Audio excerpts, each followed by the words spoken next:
Hi there, I'm Andrea Koppel, and it's time for coffee, the podcast where you get to hear firsthand what the jobs and careers that interest you the most are really like. Hey there, Java junkies. Welcome back to another episode of T for C. If you're interested in breaking into sports and news and the entertainment industry as a talent agent, then this is the episode for you. Because my next guest founded If Management 24 years ago, and it's an industry leader representing over 250 radio and television personalities. Today, he's the president of the Montag Group, a sports and entertainment talent and marketing consultancy, which merged with If Management about 4 years ago. But before I introduce you to Steve Herz, I want to make sure you've signed up for the Java Junkies Journal. That's Time for Coffee's weekly newsletter that comes out on Mondays with unique insights into dozens of different industries from the professionals who are actually working in them.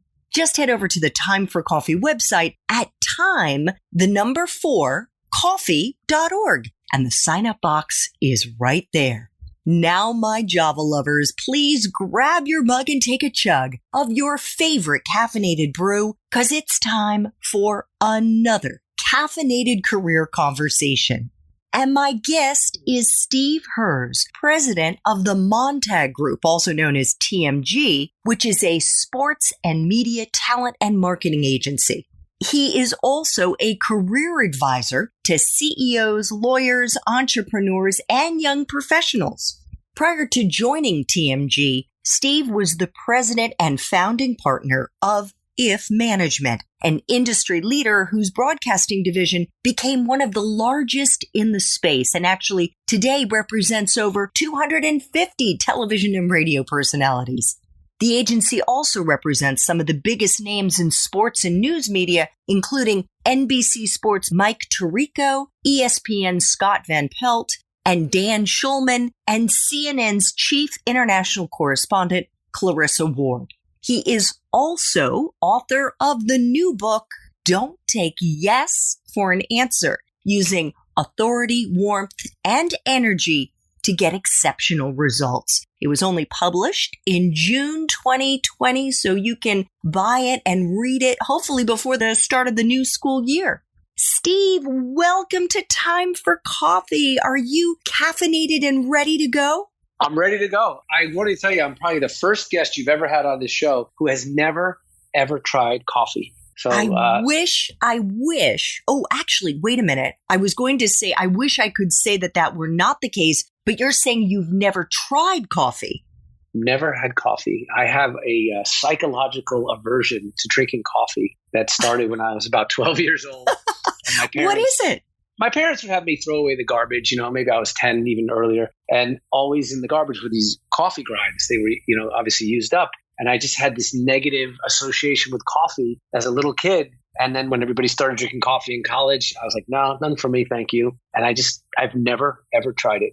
Okay, well, you know what? It's what works for you. I happen to love the taste of coffee and the grinds. They probably were drinking like Folgers back then. Yes, okay? Exactly. So that isn't like there are some unbelievable coffees today. I'm going to use today as an excuse to try to get through that hoop and maybe try some coffee in the next couple of days here. Really? Well, make sure it's a specialty coffee. All right. Don't do anything where you have to use a can opener. No. to get into it, Steve. Let me know how it goes and tell your family to clear out of the house. Okay. Thank you. All right. So let's get into our 10 espresso shots, and we're going to frame this around media, talent agents, both in the sports and news arenas. How does that sound? Sounds great. Okay. So, Steve, what entry-level jobs are available to young people who want to break into this industry? So in the sports and media industry writ large, there are quite a few jobs that are available. I would say that data analytic jobs for teams and leagues and companies are really in demand. I think that people with a good finance background can go and work in the CFO track for any of these networks that are dealing with what they're dealing with the pandemic, and et cetera. And for the people that aren't in the math, science, finance track, I think those people are going to have a bit of a harder time. But the jobs that are available are someone who can do video editing, someone who knows how to shoot video, someone who can do administrative work. Because ultimately, look, if you're going to go into leadership, like even Jeff Zucker, who runs CNN, he started off out of Harvard as a researcher for Bob Costas in the Olympics. So you got to be willing to start out, if you're going to be on the talent side of it, on that administrative research, video editing area. Those are the kinds of jobs that'll be available to you. But if you're good, you'll move up quickly. And what about as a talent agent? I think it's somewhat similar. Again, with our company, typical of sports media, you have to be able to put together a resume reel for the client. So you got to have video editing skills that you can learn. Obviously, administrative. You want to be able to assist somebody knowing the business, someone who can work the phones, who can talk to people that are older than them, who can give that person a sense of confidence, someone who can put together PowerPoint presentations, all kinds of different presentation documents that are available, use of Excel, keeping track of clients and other information. These are the kinds of skills that are available and that we look for. Okay. And in terms of the titles, what should, not just at the Montag Group, but across the kind of talent agency world, what are the entry-level titles they should be keeping an eye open for? Well, we're a relatively smaller agency. We call ourselves a mid-sized company, about 25 people. So in our agency, it'd be like a junior agent. Yeah, that would be the first step, or a coordinator maybe. But in the bigger talent agencies, the CAAs and the ICMs, the WMEs of the world, they have a very robust mailroom program for people. So that's how a lot of, even like a Barry Diller started off in a mailroom somewhere 50 years ago at the William Morris agency before they were WME. And that's where you want to get your start if you can. And you kind of go from, first of all, you literally deliver the mail in the beginning, and then you get to know some of the agents. And then from there, you get on a desk, and then you become an assistant. So that's kind of the next step, is to be the assistant to someone on a desk. And then you move up from there to junior agent, and then ultimately to becoming an agent. Fantastic. Do you know, is there a job board where these types of jobs might be listed, or a particular newsletter or something that our listeners might subscribe to if they were looking for these kinds of positions?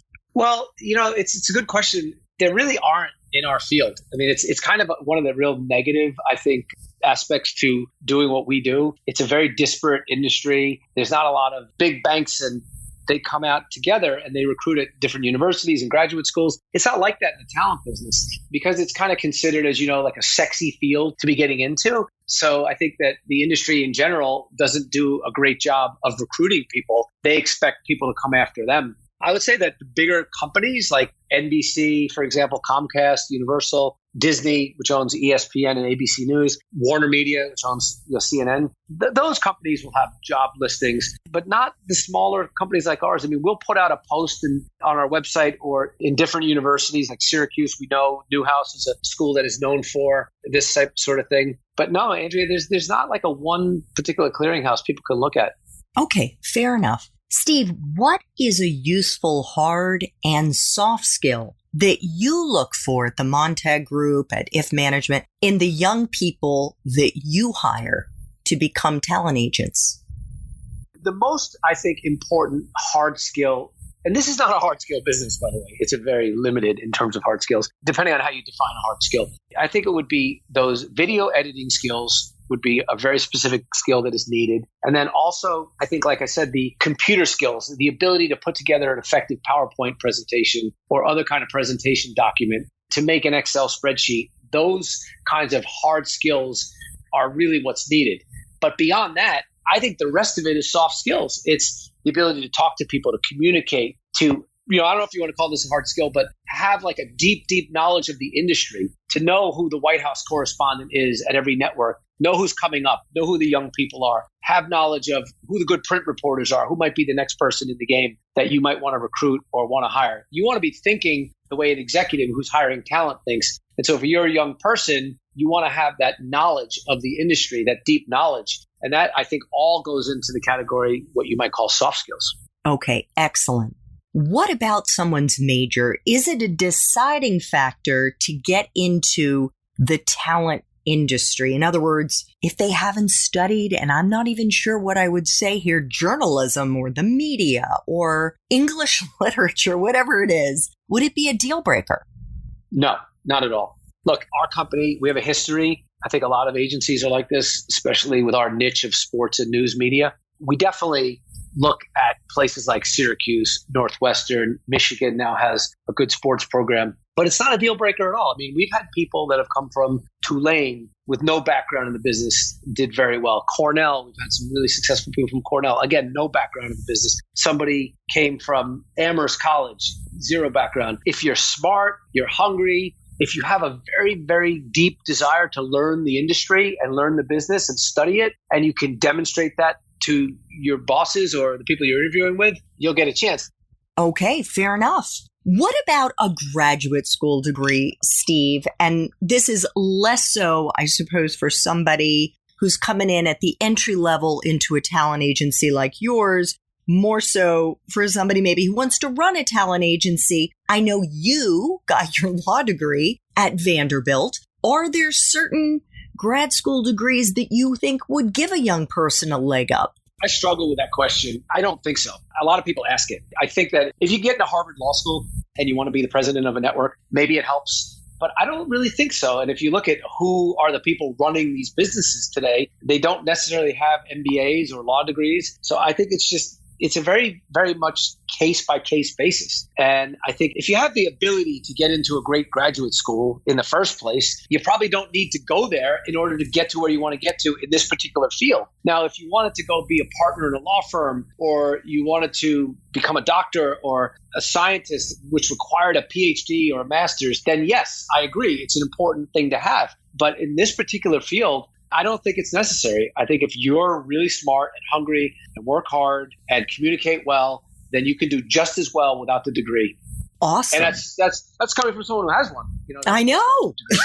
I know. I think maybe one thing that it does is it gives you options later in life. If you decide the talent agency world isn't for you, you could always go back to graduate school after that. But if you already had your degree, maybe then you would decide perhaps to use it, or who knows. But I think that's great to know that you don't think that it makes a marked difference. No, I don't. Steve, what kind of life experiences, so those experiences that we have outside the classroom, do you think are most useful for someone starting out in the talent industry?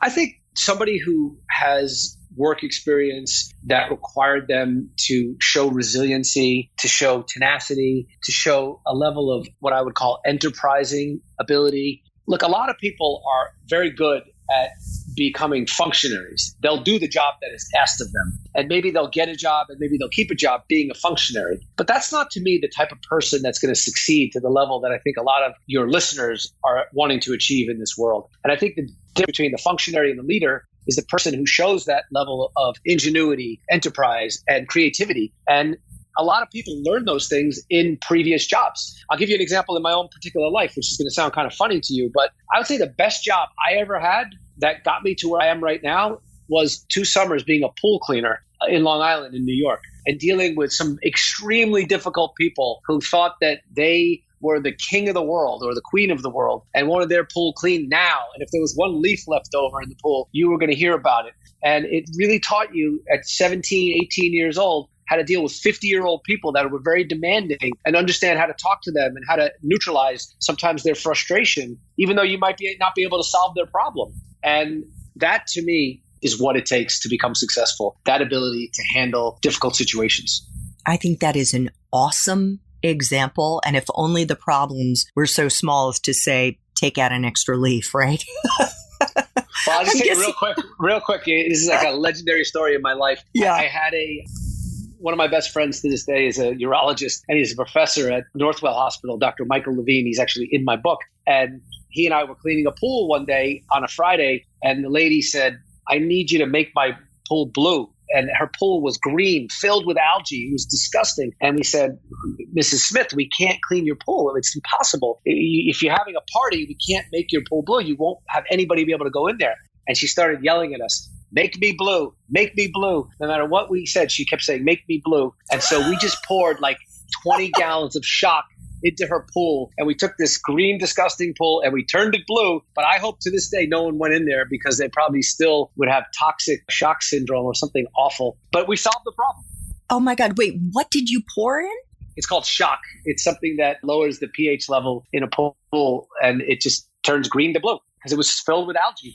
Oh, how disgusting. I mean, I wouldn't have wanted to go in the pool under any circumstances, blue or green. Oh my God, what a great story. It's a life lesson. It's a life lesson. It is. And I think that the reason I think that's such a fantastic example, dealing with difficult people, especially at a young age, interacting with adults, people who are quite a bit older than you are, because whether you're serving ice cream at a ice cream store, we've got a Jenny's not far from where we live, or whether you're working in retail, or whether you're working at Starbucks, or whether you have a dog walking business or lawn service business, these are all valuable experiences. Yes. I mean, and I actually think where we live, New York, I don't think as many kids, really hardly as many of them, have jobs at the ages that we did. I started out, I lived on Long Island. We had a newspaper route. I had a paper route at 13 to 15 for New York Newsday. And it was a great experience. You made like 40-cent tip for the week, and you worked really hard so that client or customer would like you and stay with Newsday and keep giving you that 40 cents. It embedded a lesson in you in so many different respects that I think that the people that don't get that experience, including, unfortunately, my own kids, they don't get that experience in their teens, they're actually going to be behind the kids that do get it. Yes, which is why it's great to get at least a part-time job so that you can get that real-life experience. Steve, you've been in this industry for quite a while. What is the best part for you of being a talent agent? I'd say it's twofold. For me, it's helping people reach their potential. And that's really rewarding when you start off with a client who is, working in, let's say, Tacoma, Washington, making $20,000 or what have you, and you see potential in them and you guide them and you give them feedback or whatever, and you help them make a relationship with a potential executive that ends up hiring them. And then you see them go through that process and they move on and they keep going up and up and up. We've had clients that we've represented for 20, 25 years. And so it's both the relationship that you develop with that person and also seeing them reach their potential and playing a part in that. And that also goes for the people that report to me in my agency. Watching them grow and some of my former employees grow, that's a very rewarding thing for me personally. Love it. So it doesn't matter what you do. I am convinced. It doesn't matter what line of work you're in or how successful you are, and therefore what your title is. There are always aspects of your job that suck. So what is the part of your current job, Steve, as the president of TMG that sucks the most? Wow. No one's ever asked that question before. I'd say it's a couple different things. Right now, as we're doing this in August of 2020, what sucks really is seeing people lose their jobs. And they have families that are dependent on them. I have one client who lost his job a few weeks ago, and he has 3 children, one of whom is in college, another one is about to go to college. He's a great guy, and he just was on the wrong end of his entire division of his company shut down. 300 people lost their jobs. Oh. And you see that, and it's just devastating. And the guy is almost 50 years old, and it's hard to retrain someone who's on air for new skills. And I think he'll be okay in the long run because he's been prudent about his money and he also has a lot of great relationships. But that's you feel that gut punch, even though it's not you feel like as if it is you. And then the second part about the job that I think isn't great is seeing people who allow this business to eat them up. When you're doing something, which we're doing, where it's very much out there for public consumption. Most of my life, I've been behind the scenes. And I know you went from being in front of the camera to now you're I know you do a podcast, but you're relatively behind the scenes still. Mm-hmm. It's a whole different world. When you put yourself out there for everybody to see you and to comment on you, there's a psychological part of that you would know more than me, by the way, because you did it. It's got to be challenging. And I see a lot of people who don't deal well with it. They need a lot of that external validation and gratification. And when they don't get it, it can be devastating for them. And you can't really help them, because that's an internal issue that they have. And no matter how good of an agent you are, you're not a psychotherapist. You can try, but it's very hard to help them when they get into that space. No, I think that's a great point. And the only reason I'm chuckling is that I think you need to have a list of psychotherapists that you can suggest your clients meet with. And true story, it wasn't until 2007, after CNN didn't renew my contract, that I was able to start seeing a therapist regularly, and started actually in January of 2008. They let me go in August of 2007. In January, I started therapy. Oh my God. It is amazing. It is such a valuable experience to go through. I see a different therapist now, but meet with her once a week over Zoom. And the more that you get to know yourself and you start peeling back layers and understanding patterns, and exactly to your point, Steve, the need for external validation, not having enough of a grounded center, all of those things. I couldn't recommend it enough. And it is really hard being in front of the camera. And sometimes the way I used to do, I could have 10 or 12 live shots in a day, and you could have 11 of them being great. And one, you stumble or you say something that's incorrect, and you're like at least I was beating yourself up over that one. So 3 final espresso shots. What is the best career advice you've ever gotten, Steve? I think it's the 4 simplest but best words. It was work smarter, not harder. And I think a lot of people just try to be the first guy in the office, the last guy to leave. And I get it, FaceTime, etc. But I think I'm somebody who likes to evaluate his life more qualitatively than quantitatively. So, do things that are valuable to others. Make sure you're bringing value to the table, and don't just work to work. We're not in the ditch digging business here. We're in the thought business. So that was really helpful to me. Awesome advice. What about movies, Steve? Movies or Netflix, Amazon, Hulu shows or books, do you think accurately depict your profession? I don't really think any do a great job of it.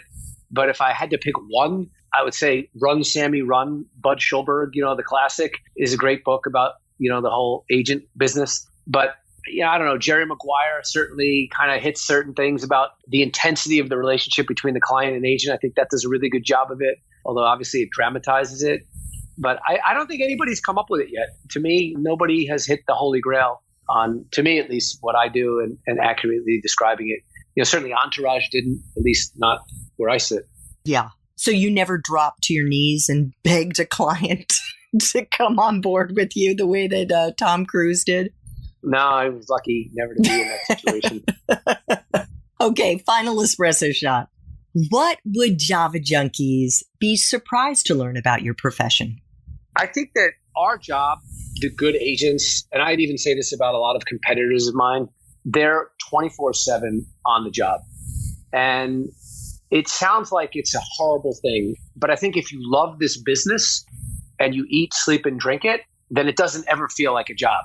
So if you're watching the Democratic primary and one of your clients is a moderator, you're really interested in watching it. You want to see how your client is doing in terms of the questions he or she is asking. If you have a sports client who's covering the Stanley Cup Finals, you want to watch that. And so you kind of have to be on, especially if you have a decent sized business like we do. But it doesn't feel like a job because it's something you like doing. So it's a weird thing to say, but you're always working, but you're never working. So if you can find a way to love this stuff so much and you're okay, of course it's not 24/7, but you might be at dinner and you might get interrupted with a call or a text. You have to be okay with that. And your family has to be okay with that. And you kind of have to fit your life into it in a way. Of course, there are exceptions where you just shut it off.